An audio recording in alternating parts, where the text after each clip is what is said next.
Então, galera, voltando.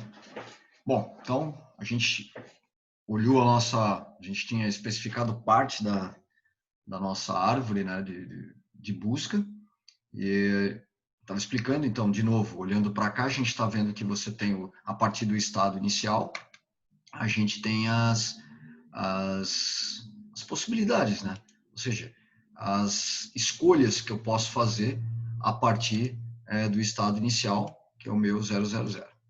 Notando, então, relembrando, eu posso aplicar o operador 1, posso aplicar o operador 2, posso aplicar o operador 5. Isso vai resultar nos três estados. Mas notem que aqui onde está circulado de vermelho, eu tenho o que a gente chama de ciclos, né? Presença de ciclo. Por que ciclo? Porque eu estou saindo de um estado inicial, né? Deixa eu apagar aqui. Eu estou saindo de um estado inicial, que é o meu estado 000, estou aplicando o operador 1, né? Apliquei o operador 1, fui para o estado 101, aí eu aplico, a partir desse cara, eu só posso aplicar o operador 1 novamente e volto para o 000. Ou seja, é um caminho que não me leva a lugar algum, né? Porque eu saio do inicial e volto para um ciclo. Se eu continuar aplicando, especificando a minha árvore aqui para baixo, né? Se eu disser, olha, eu vou especificar a minha árvore ali para baixo de novo, o que vai acontecer? Eu vou poder aplicar o operador 1, e aí volta para 101 e eu vou ficar nesse ciclo. Isso não é interessante, né? Não é interessante manter, né, nessa representação os ciclos. Eu não quero incluir os ciclos aqui. Porque se eu incluir os ciclos, se você notar, eu tenho ciclos de novo aqui também. Ó, eu tenho, a partir do 00, ali eu tenho um outro ciclo aqui, ó, porque eu venho do 000, aplico o operador 2 e venho para o ciclo novamente. Então, o interessante para que esse espaço, para que eu consiga resolver o problema de uma maneira mais eficiente, eliminar, né, esses ciclos da minha representação é uma forma de deixar esse espaço de estados mais interessante, mais eficiente, certo? Então, vamos ver como é que isso aqui vai ficar?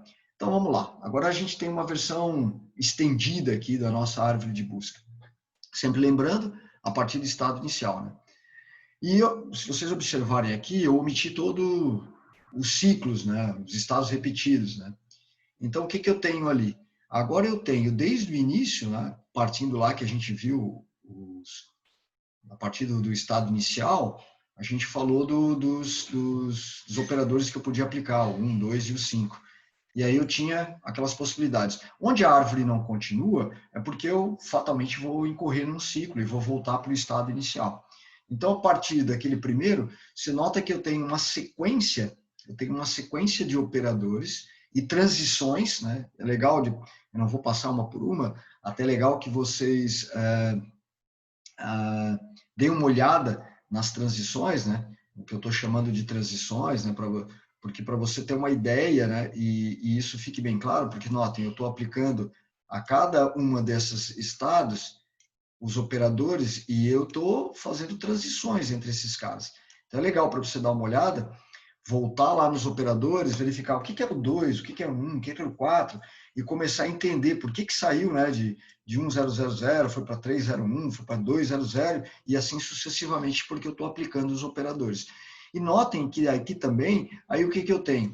Aqui embaixo, né, eu tenho uma bifurcação, porque quando eu cheguei nesse estado 2, 3, 1, porque, né, essa sequência de um caminho único é porque se eu saísse desse caminho único, eu voltaria para ciclos. Então, eu omiti esses ciclos. Então, se tornou um caminho único. Só que quando eu cheguei aqui no estado 2, 3, 1, né, eu já posso novamente aplicar dois operadores. Eu posso aplicar o operador 1 e posso aplicar o operador 3, que vai me levar para estados diferentes, 2, 2, 0, ou 1, 3, 0.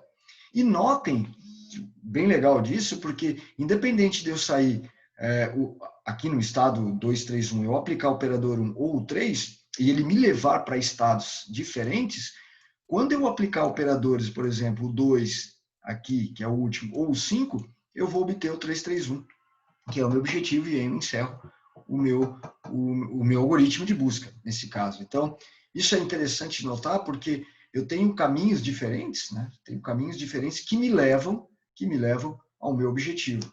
Então, na verdade, muitas vezes se pensa que eu tenho o quê? Dependendo do meu problema, que o meu objetivo, que o meu alvo vai estar exclusivamente em um único nó. Não é verdade. Porque aqui ficou bem claro que eu tenho nós, tá, distintos, mas que apresentam o meu alvo, o meu estado final, o meu objetivo.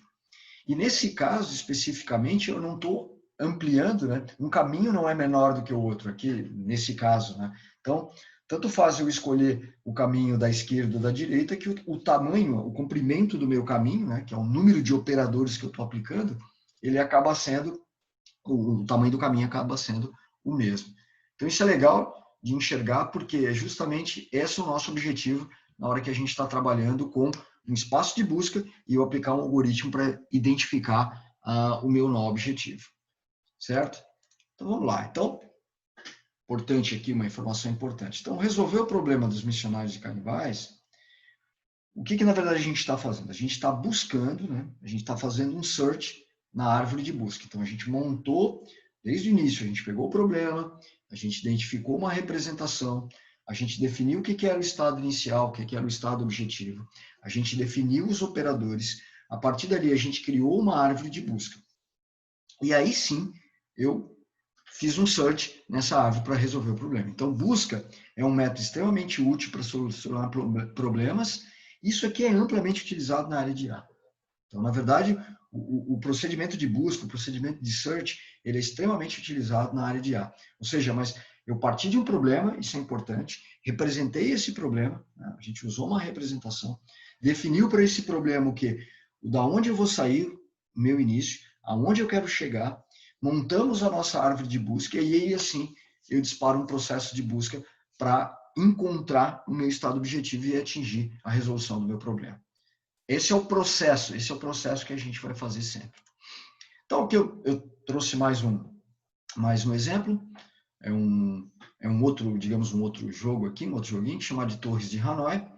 E esse Torres de Hanoi, para quem não conhece, é uma espécie de um tabuleiro, onde eu tenho 3 hastes, né? Eu tenho 3 hastes, e essas hastes, elas, uma delas, né, na verdade, uma delas tem alguns discos. Então, imagina que eu tenho na haste 1 aqui, eu tenho 3 discos. E o objetivo, hastes, pinos, enfim, como ele está chamando aqui, o meu objetivo é transportar todos os discos do pino 1, nesse caso, ou para o pino 2, ou para o pino 3. Eu vou usar, por que ou para um ou para outro? Porque um deles eu vou usar como auxiliar, para eu fazer esse processo de transição entre um estado e outro. E, obviamente, que eu tenho algumas regras aqui, né? Eu só posso mover um pino por vez e eu nunca posso colocar um pino maior sobre o menor. Então, imagina o seguinte, imagina que você, nesse momento aqui, você está... eu vou deslocar, eu vou pegar o primeiro disco aqui, eu vou pegar o primeiro disco e vou mover esse primeiro disco para o pino 2. Então, imagina agora que você tem esse cara lá no pino 2, né? A gente está com... Então, vamos imaginar que ele tem aqui o disquinho, esse disco aqui é o menor. Então, eu movi, então, o primeiro disco para o pino 2. Então, agora me sobraram aqui 2 discos aqui no pino 1. Eu não posso pegar o disco, esse disco 2, e colocá-lo sobre esse disco que já está aqui. Por quê? Porque senão eu vou colocar um disco maior, que a gente falou há pouco, sobre o menor. Isso aqui eu estou infringindo as regras, eu não posso fazer isso. Então eu poderia fazer o quê? Pegar esse disco maior, né? Eu poderia tirar esse cara daqui, e eu poderia aí sim, pegar esse disco maior aqui e colocar no pino 3. Tá valendo, ó. Por isso que eu vou precisar de 2 pinos aqui para manipular esses caras. E agora, o último, aí esse terceiro cara aqui, né? Deixa eu apagar esse cara aqui. Para não ficar tão poluído aqui o nosso desenho. Então, quando eu pego esse terceiro aqui, que é o maior, eu não posso colocá-lo nem sobre, não posso levá-lo nem para o disco, o pino 2, nem para o pino 3, porque ele é maior do que todos os dois. Então, agora eu vou precisar manipular isso. Notem que eu preciso tirar todos os discos do pino 1 e passar para um dos dois aqui, o 2 ou 3. Então, o que eu poderia fazer nesse momento? Eu poderia pegar agora esse, né? Eu poderia pegar agora esse disco aqui, o 2, e transportar para o pino 3. Teria problema? Não, não teria problema nenhum. Porque, então, eu vou mover esse cara para lá, eu vou tirar ele daqui, né? Estou movendo para cá, e esse cara agora vai ficar no pino 3. Não ficou legal, né? Vamos melhorar esse cara aqui. Então, imagina que agora eu tenho esse cara aqui que é menor. Ótimo. Então, agora eu tenho o menor sobre o maior. E liberei esse cara aqui. Agora, nesse caso, eu poderia pegar esse sujeito aqui, né, o pino maior, e transportar para o pino 2, que é a base. Opa, já consegui alguma coisa, porque, lembra, eu preciso transportá-lo e deixá-los na mesma ordem que ele estava aqui. Então, agora eu já tenho o maior aqui como base. Opa, fechou. Agora, como esse pino 1 está vazio, eu posso transportar o do 3 para o 1, colocar a base em cima desse outro e voltar para cá. Fechou. Todos os três ficaram na ordem aqui sem infringir nenhuma regra. Com 3 discos, isso aqui é bem simples. Se eu aumentar o número de discos, isso pode complicar se você não tiver um mecanismo. Porque o que vai acontecer aqui? Você vai precisar de mais movimentos. E movimentos para nós, lembrando que a gente falou no Missionários e Canibais, movimentos para nós é o nosso caminho percorrido. Então, quanto mais movimentos eu utilizar para conseguir chegar no estado objetivo, mais longo será o meu caminho. Mais longo sendo o meu caminho, maior o custo.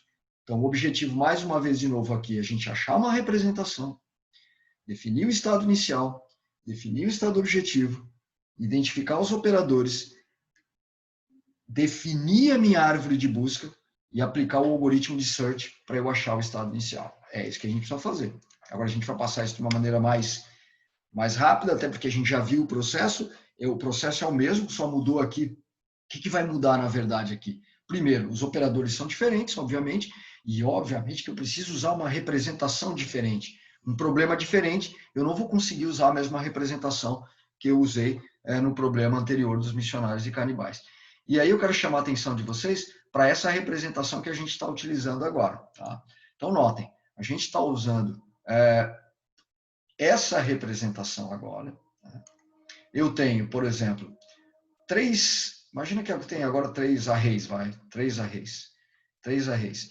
Cada array desse aqui, cada vetorzinho desse aqui, então o primeiro tem os números 1, 2, 3, o segundo está vazio e o terceiro está vazio. Então, o que isso está representando agora? Está representando exatamente o seguinte, cada array desse está representando um pino. Então, como o tabuleiro possui 3 pinos, então eu tenho no pino 1, quando eu olho para essa representação, quando eu olho para essa primeira representação aqui, para esse primeiro array, 1, 2, 3, é como se eu olhasse para o pino 1 agora e dissesse, eu tenho os discos 1, 2 e 3 no pino 1. Não tenho nenhum disco no pino 2 e não tenho nenhum disco no pino 3. Esse é um estado possível. E olha que isso aqui ficou legal pelo seguinte, como eu não posso colocar um pino maior sobre o menor, eu vou usar justamente os números para que eu consiga evitar esse tipo de situação. Porque eu nunca vou poder colocar o número 2 sobre o número 1 ou o número 3 sobre o número 2, ou enfim, essas escolhas onde eu tenho o maior sobre o menor.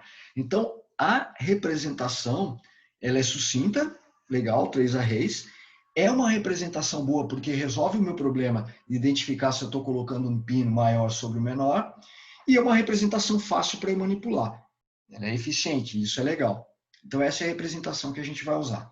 Por exemplo, eu tenho um exemplo aqui na caixinha azul. O estado mostrado na figura, ou seja, nessa figura aqui à esquerda, né? O estado mostrado nessa figura aqui, então esse estado aqui, a figura é representado por quem? Olha lá, isso é importante agora, ela é representado por esse estado aqui, ó. O primeiro pino, então o primeiro parênteses, que é o primeiro array, 2 e 3. Vamos verificar? Primeiro pino. Então tá lá, ó, o disco 2, né? Eu estou representando aqui. Deixa eu fechar aqui. Então, eu tenho aqui o 2, o disco 2 está ali, e estou representando também o 3. Então, eu tenho agora, nesse caso aqui, eu tenho o disco 2 e o disco 3 no pino 1, portanto, no array 1, no primeiro parênteses. Se eu olhar agora para o pino 2, o que vai acontecer com o pino 2? Vamos lá, vou pegar agora, vamos olhar só para o pino 2. Quando eu olho para o pino 2, não há nenhum disco aqui. Perfeito, o meu segundo array está vazio. E quando eu olho agora para o pino 3, eu olho para o meu terceiro array e tenho quem? 1, que é o disco 1, que veio de quem? Que foi transferido do primeiro pino para esse cara, que é o disco 1. Então, eu tenho esse estado. Aplicando quem? A gente não falou dos operadores. Vamos dar uma olhadinha no operador agora. Então, quantos operadores eu tenho aqui? Eu tenho 6 operadores. Isso é legal. Então, eu vou olhar para 6 operadores. Então, eu tenho operador 1, operador 2, operador 3, 4, 5, 6. O que esses operadores fazem agora? Vamos lá, olhar um por um deles. Então, o operador 1, agora ele está fazendo o quê? Mover disco do pino 1 para o pino 2. Simplesmente isso. Notem que eu não estou especificando qual é o disco. Eu estou aplicando o operador. Depois, lembrando a mesma coisa que a gente falou no vídeo anterior, a gente falou, eu tenho que evitar, obviamente, aqueles estados que infringem as regras. Eu não posso fazer isso. Mas eu estou movendo do pino 1 para o pino 2. E agora eu tenho todas as combinações. Então, mover do pino 1 para o 2, do 1 para o 3. Perfeito. Depois eu tenho mover do 2 para o 1, do 2 para o 3. Depois eu tenho do 3 para o 1, do 3 para o 2. Ou seja, eu tenho todas as combinações, os operadores estão me dando todas as combinações possíveis de movimento dos meus pinos. Esses são os meus operadores. Então, voltando ali para baixo, voltando aqui para baixo, ele está me dizendo o quê? Que a figura, a figura aqui, à esquerda, representada pelo estado 2, 3, ou seja, disco 2 e disco 3 no pino 1, array 1, nenhum disco no pino 2 e um disco, que é o disco 1, no pino 3. Aplicando o operador 2. Então, a partir do estado inicial, eu apliquei o operador e fiz a transição para esse estado. Vamos verificar se isso é verdade ou não. Então, vamos lá olhar para o operador 2. Mover disco do pino 1 para o pino 3. Perfeito. Então, eu tinha um disco aqui, que era o disco 1, porque começou com, o primeiro array começa com, como é que fica o primeiro array? 1, 2, 3. E aí eu apliquei o operador 2, mover disco do pino 1 para o pino 3. Então, se eu estou movendo do pino 1 para o 3, eu vou pegar o disco que está mais em cima. Eu vou pegar o disco que está mais em cima. Na verdade, o que a gente está falando aqui, e aí voltando lá para a estrutura de dados que a gente viu, a gente está falando de uma pilha, Importante lembrar lá. Ou seja, é o primeiro que entra, o último que entra, na verdade, é o primeiro que sai. Last in, first out. O último que entra é o primeiro que sai. Last in, first out, ou seja, uma pilha. Então, quando eu vou remover um pino daqui, eu vou pegar justamente o primeiro. É esse cara aqui. Então, aplicando o operador 2, movendo o pino 1 para o 3, eu estou pegando daqui e movendo para o 3. Quando eu faço isso, eu tenho justamente quem? 2, 3, nulo, sem ninguém aqui dentro, e 1. Perfeito. Então, na verdade, quando eu olho para isso aqui, o meu estado inicial é 1, 2, 3, nulo, nulo, e o meu estado objetivo é, por exemplo, nulo, nulo, 1, 2, 3. Porque eu estou movendo todos os pinos, todos os discos do pino 1 e passando todos eles na ordem correta para o pino 3. Perfeito? Então, isso é importante para a gente entender. Então, operadores, estado inicial, estado final e uma boa representação. Então, a gente tem 3 vetorzinhos aqui para fazer isso. E aí, a partir disso, como a gente também fez lá nos canibais, eu tenho a minha árvore, A minha árvore de busca. Ignorando aqui já os ciclos, Então, eu tenho parte da minha árvore de busca. Eu não estou representando ela toda aqui. Mas, olha, aí eu deixei de proposital aqui, fica como exercício para vocês. Então, eu estou partindo do meu estado inicial, A gente está partindo do estado inicial. Deixa eu pegar aqui. Então, a gente saiu do estado inicial. 1, 2, 3. E a partir do estado inicial, eu tenho 2 possibilidades. Uma é chegando no 2, 3, 1. 2, 3, 1. Dois discos no pino 1. Um disco no pino 2 e nenhum no terceiro pino. Ou 2 discos apenas no primeiro pino. Nenhum no pino 2 e 1 no terceiro pino. Só que eu não coloquei aqui, e aí de propósito, para que vocês possam depois colocar, eu não coloquei aqui, por exemplo, qual foi o operador que eu apliquei. Tá? E isso eu gostaria que vocês, aqui desse lado também, eu não coloquei operador nenhum, eu gostaria que vocês depois voltassem no slide anterior, até como forma de exercício, e colocassem aqui os operadores. Que operador que eu apliquei aqui? E aí, continuando, né? Daí, continuando, eu tenho, passei para esse novo estado, passei para esse novo estado, aí aqui eu tenho duas opções novamente que vêm para esse estado ou para esse, aqui no lado direito da árvore eu também tenho duas opções. Então, é legal a gente preencher, é legal que vocês preencham essa árvore depois, né? Com todos os operadores que foram utilizados em cada uma delas. E esses operadores aqui são importantes para a gente saber, até para a gente entender que operadores que eu executei em cada uma desses casos. Então, o objetivo, de novo, vai ser o quê? É chegar no resultado final, né? Achar um nó onde eu tenho dois estados possíveis nesse caso, né? Se a gente pensar, eu tenho dois estados possíveis. Quais são os estados possíveis que eu tenho? Eu tenho o primeiro estado, que a gente já viu que é 1, 2, 3. Esse é um estado. Ou tenho esse estado, que também é possível. 1, 2, 3.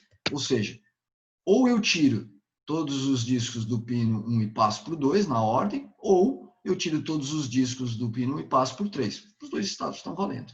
Sendo que o meu objetivo é tirar os discos daquele primeiro pino. Esses são os dois estados que a gente tem. Então, isso é legal, isso é importante. Mais um problema que a gente tem aqui para avaliar, para estudar, revejam, estude, verifique. Qualquer dúvida, a gente vai tirar essas dúvidas depois.